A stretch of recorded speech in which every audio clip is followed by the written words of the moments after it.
तो केंद्र अधिकारी असणारा माणूस कसलाही म्हणजे मुख्य अधिकाऱ्याचा अनुभव नाही. अनुभव नसताना या माणसाला मुख्य अधिकारी कुठल्या बेसवर बसवलं. त्याचं म्हणजे जेव्हा परीक्षा झाली तेव्हा त्यांना 54 गुण होते आणि त्यांच्यापेक्षा अधिक गुण असलेला 61 गुण असलेला या ठिकाणी डावललं गेलं. म्हणजे का डावललं, कशासाठी केलं, हेतुपुरस्सर डावललं, ही चौकशी व्हायला पाहिजे ती. कारण आमचे जे केंद्र अधिकारी आहेत सध्या जे काम करत आहेत ते प्रभारी आहेत, तर त्यांना अनुभव नसल्या कारणानं त्यांना कायम प्रभारी देता येत नाही. मग हाच नियम, ही सेवा नियमावली असल्या कारणानं पुरुषोत्तम जाधवला वेगळा नियम कशासाठी, कोणाच्या हितासाठी त्याला या ठिकाणी आणलं गेलेलं आहे. त्यांनी काय काय चुका या ठिकाणी केल्या आहेत ह्या विस्तृतपणे सभागृहात आम्ही मांडण्याचा प्रयत्न केलेला आहे. त्यांनी काय खरेदी केले, फायर बोट, फायर बुलेट, अत्याधुनिक उंच इमारतीकरता TTL, फायर योद्धा, स्कॅडरच्या बऱ्याचशा गोष्टी त्यांनी त्या मधल्या काळात घेतल्या, म्हणजे कोविडच्या काळात घेतल्या, प्रशासन काळात घेतल्या. त्या विना वापरत पडलेल्या आहेत. चौकशी झाली पाहिजे आमची मागणी होती. परंतु या ठिकाणी कसलीही आमची चौकशी म्हणा किंवा त्या जे मूळ सब्जेक्ट, मूळ विषय होता त्या विषयाला त्याने या ठिकाणी बगल दिली गेली. आणि खऱ्या अर्थानं पुरुषोत्तम जाधव हे किती कार्यतत्पर आहेत किंवा काय आहेत, त्यांच्या चुका काय उणिवा ही दाखवण्याची म्हणजे अशासकीय सभा या ठिकाणी झाली. परंतु केकांत साहेबांनी कायद्याच्या चौकटीत राहून, अधीन राहून त्यांनी या ठिकाणी काम केलं. परंतु त्या माफीचा साक्षीदार होण्याची संधी प्रशासनानं जाधवला दिली. जाधव हे माफीचा साक्षीदार झाले आणि त्यांनी लिखित स्वरूपात दिलं की माझ्यावर दबाव आला. आता दबाव त्यांच्या अधिकारी, मुख्य अधिकारी जे आहेत त्यांना त्यांनी विश्वासात घ्यायला हवं. त्यांचे बॉस आहेत. केकांत इज नॉट हिज बॉस, म्हणजे केकांत साहेब हे त्यांचे बॉस नाही आहेत. त्यामुळे त्यांनी प्रेशर कसं काय करू शकलं, त्यांचं प्रेशर कसं काय त्यांनी झेललं, त्यांचा प्रेशर त्यांच्यावरती कोणते अधिकारी आहेत त्यांना विचारायला पाहिजे. म्हणून आपली जबाबदारी झटकली आणि आम्हाला कुठेतरी आता जसं भरती प्रक्रियेमध्ये सेट केलं तसं आता पुढच्या पोस्टसाठी सुद्धा सेट केलं गेलं आहे. हा माझा आरोप आहे आणि प्रशासनानं त्याची चौकशी करावी ही माझी मागणी आहे. जर या ठिकाणी मी मिनिट्समध्ये वारंवार हे सांगत होतो, मी जे बोलतोय ते मिनिट्समध्ये आलं पाहिजे, मी वारंवार बोलत होतो. जर प्रशासनानं या संदर्भातली दखल या ठिकाणी घेतली नाही तर मी कोर्टात जाईन आणि न्याय मागेन. कारण कोर्टात न्याय मागण्याची प्रत्येकाला मुभा आहे आणि मला विश्वास आहे त्या ठिकाणी आमच्या केंद्र अधिकाऱ्यावर जो अन्याय झाला आहे तो या ठिकाणी दूर केला जाईल आणि या माणसाची सखोल चौकशी या ठिकाणी केली जाईल. पर्सनल जाऊन या ठिकाणी NOC दिली जाते, पर्सनल जाऊन केंद्र अधिकाऱ्याला विचारात घेतलं जात नाही. मग त्या बिल्डरचे हेतू या ठिकाणी ते साधतात. 2-2 iPhone त्यांच्या हातात आहे, 17 Max Pro. आमच्यासारख्या किंवा सर्वसामान्य माणसाच्या हातात 70,000 पगार असलेलेच तर बिलकुल नाही, पण त्यांच्या हातात 2-2 17 Pro Max मोबाईल आहेत. त्यावरून विचार करा हा माणूस कुठल्या स्तराला गेलेला आहे. म्हणजे 2019च्या सेवेत समावून झाल्यापासून आजपर्यंत याची माया बघा. आणि सगळ्यात मुख्य म्हणजे हे जिथे राहतात त्यांनी आपल्या घरामध्ये बदल केलेले आहेत. म्हणजे त्यांनी बदल केलेले चालतात, इतरांनी बदल केलेले तर मला काहीतरी द्या तर तुम्हाला देणार. ह्या माणसाचा एक किस्सा सांगतो. एक गरीब माणूस याच्याकडे NOC साठी गेला होता. त्याच्याकडे पैसे नव्हते. त्या गरीब माणसाच्या खिशात फक्त 150 रुपये होते. त्यातले 150 रुपये सुद्धा त्याने काढून घेतले, 100 खिशात ठेवले आणि 50 रिटर्न केले. इतका खालच्या दर्जाचा हा माणूस आहे. त्यामुळे याची चौकशी या ठिकाणी झाली पाहिजे आणि केकांत साहेबांसारख्या सज्जन माणसाला या ठिकाणी ज्या आरोप झालेत ते फेटाळून या ठिकाणी त्यांना न्याय मिळाला पाहिजे. या मताचा मी आहे आणि शिवसेनेने या ठिकाणी आपली भूमिका सभागृहात मांडली आणि सभागृहाच्या बाहेर सुद्धा हीच भूमिका मांडणार. निलंबनाची कारवाई या ठिकाणी होऊ शकत नाही. तो अधिकार सभागृहाला नाही, चौकशीचे अधिकार सभागृहाला आहेत. ते अधिकार या ठिकाणी महापौर महोदयांनी वापरायला हवे होते, परंतु त्यांनी आपल्या अधिकाराला या ठिकाणी बगल दिलेली आहे आणि कायद्याचा त्या म्हणण्यापेक्षा या ठिकाणी याचा गळा घोटलेला आहे त्यांनी. त्यामुळे लोकशाहीचा गळा घोटलेला आहे. त्यामुळे मी त्यांचा निषेध या ठिकाणी करतो. आत्ताच्या आता आम्ही सगळे नगरसेवक या ठिकाणी कमिशनर साहेबांना लेखी पत्र देणार आहोत. या ठिकाणी प्रशासनाची दिशाभूल केलेली आहे, प्रशासनाला फसवलेलं आहे. त्यामुळे त्यांचा जो अनुभव या ठिकाणी असायला पाहिजे तो नाही आहे. तरी पण त्यांना या सेवेमध्ये कसं कुठल्या स्वरूपात दाखल केलं, त्यांना गुण कमी असताना, त्यांना 4-4थ्या क्रमांकावर असताना त्यांना पहिल्या क्रमांकावर का आणलं, कोणी आणलं, त्याची चौकशी करावी. आणि या चौकशीत ज्याने आरोप केले, म्हणजे मी या ठिकाणी आरोप केले, ते माझे पुरावे आपण या ठिकाणी घ्यावे आणि चौकशीत निष्पन्न झाल्या तत्काळ त्यांना निलंबित तर करावंच, पण त्यांच्यावर 420 सारखा गुन्हा दाखल, 420चा गुन्हा दाखल करावा. त्यांनी या प्रशासनाची दिशाभूल केलेली आहे आणि नोकरी या ठिकाणी मिळवलेली आहे. दिशाभूल आणि चुकीच्या पद्धतीनं या ठिकाणी या सेवेत सामावले आहे. त्यांच्याकडे सगळे पगारापासून त्यांनी जे काय या ठिकाणी केलेलं आहे त्याचे सगळे पैसे या ठिकाणी वसूल केले जावेत असा माझा आरोप आहे. आणि मी या ठिकाणी कमिशनर साहेबांना या सगळ्या बाबी समजावून सांगणार आहे कुठे चूक झाली आणि कोणी केलेली आहे. बरे आपले अधिकारी याच्यात जर इन्व्हॉल्व असतील, चुकीच्या पद्धतीने भरती प्रक्रिया राबवली असेल, राबवलेलीच आहे, त्याच्यामुळे ज्यांनी चुकी केली त्यांना शासन झालं पाहिजे. आणि या पुरुषोत्तम जाधवला तडकाफडकीच चौकशी करून म्हणजे मी तर माझा आरोप एकदम योग्य आहे, 100% खरा आहे. आमच्या कर्मचाऱ्यांना अन्याय झालेला आहे, त्यामुळे इतका पोटतिडकीने बोलतो. या ठिकाणी त्यांचं निलंबन हे झालंच पाहिजे या मताचा मी आहे. हमारे जिस दिन सभागृह में मुद्दा आया किसी भी अधिकारी का निलंबन होना नहीं चाहिए, ये मैंने पहली बार वहाँ जब भी भरत नखाते साहब ने ये मुद्दा उठाया तो मैं पहला ही आदमी था जो वकालत की तरफ उनकी तरफ से बोला कि कोई भी अधिकार होने दो, किसी के ऊपर कोई भी आरोप जहाँ हो रहा है तो उसकी तहकीकात होना ज़रूरी है. अगर तहकीकात में आज उसमें सफल होता है कि बाबा इसने ये किया है तो उसका सस्पेंशन होना चाहिए, ये मैंने सभागृह में कहा. लेकिन जिस दिन मैं सभागृह के बाहर आया कि उस दिन से आज तक मुझे उस आदमी के बारे में तक कंप्लेंट आ रही है कि आपने उसके बारे में इतना अच्छा क्यों बोला, आपने उसके बारे में यूँ क्यों किया. लेकिन वो उसके राइट्स न होने के बावजूद भी वो अपना बेकायदा राइट्स यूज़ कर रहा है.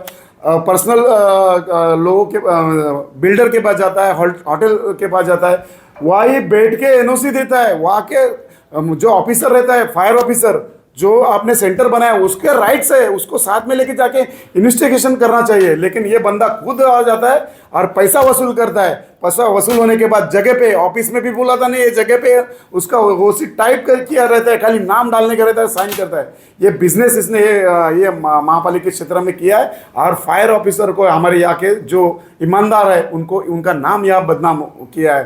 तो ऐसे नाम खराब करने वाले इस महापालिका का नाम अच्छी तरह लिया जाता है, अच्छा नाम हमारे महापालिका का है. तो इस जैसे ऑफिसर की वजह से हमारा नाम बदनाम हो रहा है. तो इनको जल्द से जल्द इनकी नौकरी से बर्खास्त की जाए और उनके ऊपर 420 का गुना दाखिल किया जाए. सर, ऐसे ही आरोप सोमनाथ के कांड के ऊपर भी लगे हैं कि कई जगह पे बिल्डिंग निर्माण हुई, वहाँ पे सीसी गलत तरीके से दी गई, ओसी गलत तरीके से दी गई. तो आप लोग कहीं ना कहीं सोमनाथ के कांड को बचाने की कोशिश कर रहे हैं और इनके ऊपर सर आपका कहना गलत है, आपलं म्हणणं चुकीचं असं मी म्हणणार नाही. या शहरामध्ये असे अनेक प्रकार आहेत, अनेक प्रकरण आहेत. मी त्या सभागृहात दाखवलं, फक्त नाव घेण्याचं बाकी ठेवलं आहे. म्हणजे ज्यांनी आरोप केले, ज्यांनी या इमारती बांधलेत त्यांनी सिडकोच्या एनओसी घेतल्या नाहीत, त्यांनी फायर एनओसी घेतल्या नाहीत, त्यांनी 2 गाळे बेकायदेशीर बांधलेत, त्याला ऑफिस संबोधलं गेलं, त्यांनी टेरेस बंदिस्त करून व्यायामशाळा केला. लोकांनी आपल्या गरजा म्हणून केल्या असतील, पण तुम्ही आरोप करताना आपलं घर पण काचेचं आहे, त्यामुळे दुसऱ्याकडे आरोप करताना हा विचार केला पाहिजे. सोनवी लाड तेच म्हणाल्या की ज्यांची घरं काचेची आहेत त्यांनी दुसऱ्यावर दगड मारू नका. ज्यांनी आरोप केले त्यांच्याच इमारतीच्या बाबत मी सभागृहात त्यांचा पूर्ण नकाशा दाखवला. त्या नकाशामध्ये अधिक पैसा त्यांनी घेतलेला आहे. आता मला त्याच्यात खोल भागात जायचं नाही. जर तिथे चुकीचं केलं तर तुम्ही बोलत नाही, तुमचं घर आहे, तुमचं घर वाचलं पाहिजे. परंतु ज्याने आपल्याला मतदान दिलं नाही म्हणून त्यांचं घर तोडायचं, ही कुठली भावना? हे चुकीचं आहे. या देशात, या शहरात अशा अनेक गोष्टी आहेत, अनेक बाबी आहेत ज्या चुकीच्या पद्धतीने झालेत. एकटे नाहीत तर 2000 आता जे महापौर होते ना, ज्याने आरोप केले सभागृहात, ते 2010 पासून 2015 पर्यंत पण चेक करा, त्यांच्या काळात सुद्धा असं झालेलं आहे. त्यामुळे धुतल्या तांदळे सगळे स्वच्छ नाहीत. स्वच्छ ज्या आहेत ना त्याने आरोप करावेत. ज्यांचे हात बरबटलेले आहेत त्याने आरोप करूच नये असं माझं मत आहे. तुमचं म्हणणं रास्त आहे, तुमच्या मताशी मी सहमत आहे. पण हे देश या ठिकाणी हा नवी महाक्षेत्र अशा अनेक बाबीने पोखरलेला आहे. बोलायला गेलं तर भरपूर काय आहे. म्हणजे आयुक्तांच्या भाषेत सांगायचं, बात निकली आहे तर दूर तक जाएगी. त्यामुळे इथेच थांबूया. आपण आज उघड केलेले आहे त्याला, त्या अधिकाऱ्यांना हे पाठीशी घालतायत, म्हणजे सत्ताधाऱ्यांचा दुटप्पीपणा उघड होतोय का इथे? स्वाभाविकच आहे, आपलं म्हणणं रास्त आहे. ही दुटप्पी भूमिका या ठिकाणी सातत्याने होते. आज निवडणूक झाल्यापासून 5 महिन्याच्या कालावधीमध्ये एकही शासनाचे म्हणजे प्रभागातल्या नागरिकांचे प्रश्न किंवा त्यांचे ठराव या ठिकाणी आले नाहीत. परंतु जे अगत्याखारीत नाहीत, म्हणजे ज्या कायद्याच्या चौकटीत बसत नाही, 58 वरनं 60 वय केलेलं शासनानं फेटाळलं भरती प्रक्रिया कमिशनर साहेब समजून सांगतायत तरी पटत नाही. भरती प्रक्रिया तोंडावर पडले, भरती प्रक्रिया राबवली गेली आणि अभय जाधव सारख्या विधी अधिकाऱ्याला निलंबित करण्याचा ठराव त्यांनी मांडला. या सगळ्या बाबतीतून काहीतरी बोध या ठिकाणी व्हायला पाहिजे. प्रत्येक वेळी तोंडावर पडतायत तरी तोंड फुटतंय तरी त्यातून काहीच शिकत नाहीत. हे दुर्दैव म्हणावं लागेल. या सत्ताधाऱ्यांना कसली मस्ती आली, कुठल्या मस्तीत मशगूल आहे ते मला कळत नाही. परंतु सातत्यानं आम्ही या ठिकाणी जनतेचे हित जोपासण्यासाठी निश्चित स्वरूपात आमची भूमिका या ठिकाणी स्पष्टपणे मांडणार आणि शिवसेना ही 4 अक्षरे खऱ्या अर्थानं सामाजिक बांधिलकी जोपासते, टिकवते आणि वाढवणंसुद्धा. आणि तितकंच पाठबळ या ठिकाणी आम्हाला एकनाथ शिंदे साहेब, खासदार नरेशजी मस्के साहेब आणि आमच्या या सगळ्या नगरसेवकांच्या अंगी आहे. त्यामुळे हे बळ या निश्चित स्वरूपात सभागृहामध्ये सातत्यपूर्ण या ठिकाणी पाहायला मिळेल. जे चुकीचं आहे ते चुकीचंच म्हणण्याची ताकद क्षमता आमच्यामध्ये आहे आणि नगरसेवक आमचे तितकेच क्रियाशील आहेत. काल आम्ही नसताना सुद्धा चांगली भूमिका या ठिकाणी आमच्या नवीन नगरसेविकेने सोनवी लाड यांनी मांडली. मी तिचं कौतुक करतो. तिच्यासारखे अनेक नगरसेवक या ठिकाणी आमचे बोलणारे आहेत, अभ्यासू आहेत आणि खऱ्या अर्थानं या ठिकाणी समाजाचं दायित्व आम्ही निभावणार आणि निभावण्यासाठी जे काय या ठिकाणी लागेल ते करण्यासाठी आम्ही परिपूर्ण राहू असं आश्वासन करतो. केकान यांच्या बाबतीत आपण काय आदेश निर्णय? आजची सभा ती विशेष सभा नव्हती, कालचीच तहकूब सभा आज होती आणि त्याच्यातला विषय क्रमांक 31 जो सन्माननीय उपमहापौर भरतजी नखाते, माजी उपमहापौर भरत नखाते साहेब यांच्या माध्यमातून तो विषय मांडला होता आणि त्याच्या अनुषंगाने जे काल सभा तहकूब झालेले ते आज होते आणि कुठल्याही अधिकाऱ्यावर ठपका ठेवणं हा ह्या सभेचा उद्देश नव्हता. खऱ्या अर्थाने ज्या पद्धतीने तो विषय आलेला आणि त्या विषयाच्या अनुषंगाने आपले जे अग्निशमन अधिकारी परशुराम जाधवजी आहेत त्यांनी पत्र दिलं. मागच्या सभेमध्ये हा विषय आलेला तेव्हा आपण चौकशीसाठी तो विषय स्थगित ठेवलेला आणि एक म्हणजे महिनाभराच्या कालावधीनंतर तो परत विषय आला. त्याच्यामध्ये सन्माननीय जे आपले अधिकारी आहेत अग्निशमनचे त्यांनी पूर्ण त्यांच्या लेखी एक पत्र दिलं ज्याच्यामध्ये त्यांनी पूर्ण खुलासा दिला जो त्यांच्यावर जी तक्रार करण्यात आली त्या संदर्भात आणि त्या पत्राच्या अनुषंगाने निदर्शनात आलं की नैवेद्य ही सोसायटी जी सेक्टर 9 अशी येत आहे त्या सोसायटीला ज्या NOC दिले गेले त्या चुकीच्या पद्धतीने दिले गेले. म्हणजे GR असं आहे की जी ठराविक उंची म्हणजे 24 मीटरच्या वर जी बिल्डिंग आहे त्याला कंपल्सरी 2 स्टेअरकेस आणि 1 लिफ्ट असं असणं गरजेचं आहे. त्या बिल्डिंगमध्ये तशा पद्धतीने फायर NOC देताना ह्या गरजेच्या गोष्टी आहेत आणि त्या न देता एखाद्या अधिकाऱ्यांवर दबाव आणून मग ते NOC द्यायला भाग पाडलं गेलं आणि त्याच्यानंतर ही बिल्डिंग उभी राहिली. आज कुठल्याही नवी मुंबईकर जनतेचं घर तोडावं किंवा अशा पद्धतीची कुठल्याही लोकप्रतिनिधीची मानसिकता नाही आहे आणि असं असताना जेव्हा आपण म्हणजे गरजेपोटी घरं किंवा इतर गोष्टींसाठी प्रयत्न करतोय की ते कायम व्हावे आणि एखाद्या बिल्डिंगला त्वरित एका दिवसात त्याच्यावर म्हणजे लेटर दिलं जातं, त्याच्यावर चौकशी म्हणजे पाहणी केली जाते, CC दिले जातात आणि NOC ही फायर OC एका दिवसात दिलं जातं. तरी एवढी तत्परता एखादा अधिकारी जेव्हा दाखवतो आणि ती बिल्डिंग उभी राहते, आज तिथं 1 जिना आणि 1च लिफ्ट आहे, उद्या भविष्यात तिथं काही म्हणजे दुर्घटना घडली तर ह्या सगळ्यांना जबाबदार कोण असणार? म्हणजे कुठेतरी नियम धाब्यावर ठेवायचे, कोणाच्या तरी दबावाखाली परमिशन द्यायचे आणि अशा पद्धतीने त्या बिल्डिंग वगैरे नाहक त्या तिथं राहणाऱ्या नागरिकांचा जीव वेठीस धरायचं.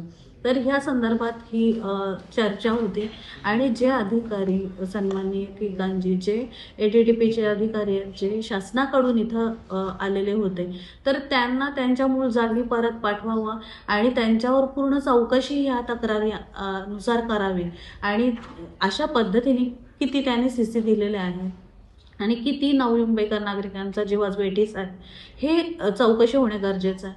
आणि खऱ्या अर्थाने असा अधिकारी जो नवी मुंबईचा विचार करत नाही, नवी मुंबईच्या नागरिकांचा विचार करत नाही, तो इथं असणं त्याची खरंच गरज नाही आहे. तो त्यांच्या मूळ जागी जाऊन त्यांचा कार्यभार सांभाळावं एवढाच डिसिजन आज ह्या सभेमध्ये दिला आहे. आपण त्यांच्या पत्रामध्ये स्पष्ट लिहिलेलं आहे की माझ्यावर सन्माननीय एनडीटीबी अधिकारी जे केकान जे आहेत त्यांनी दबाव आणला, त्यांना सारखा दबाव देण्यात आला आणि ते NOC द्यायला लावलं आणि त्यांनी तत्काळ ही तक्रार आणि ही जी सोसायटी ही ऑलरेडी न्यायालयीन बाब आहे, न्यायप्रविष्ट असतानाही CC देणं त्यांना हे प्रश्नही विचारला की ही CC एखादी OC देताना ती जर म्हणजे न्यायप्रविष्ट बाब असेल तर देऊ शकतात का, तर त्याचं त्याने उत्तर दिलं नाही. इव्हन त्याने हे सांगितलं की रिवाईज CC देताना काही आधीच जर कन्स्ट्रक्शन झालं असेल तर त्यांना कशा पद्धतीने रिलीफ देऊ शकतो, त्याच्यामध्ये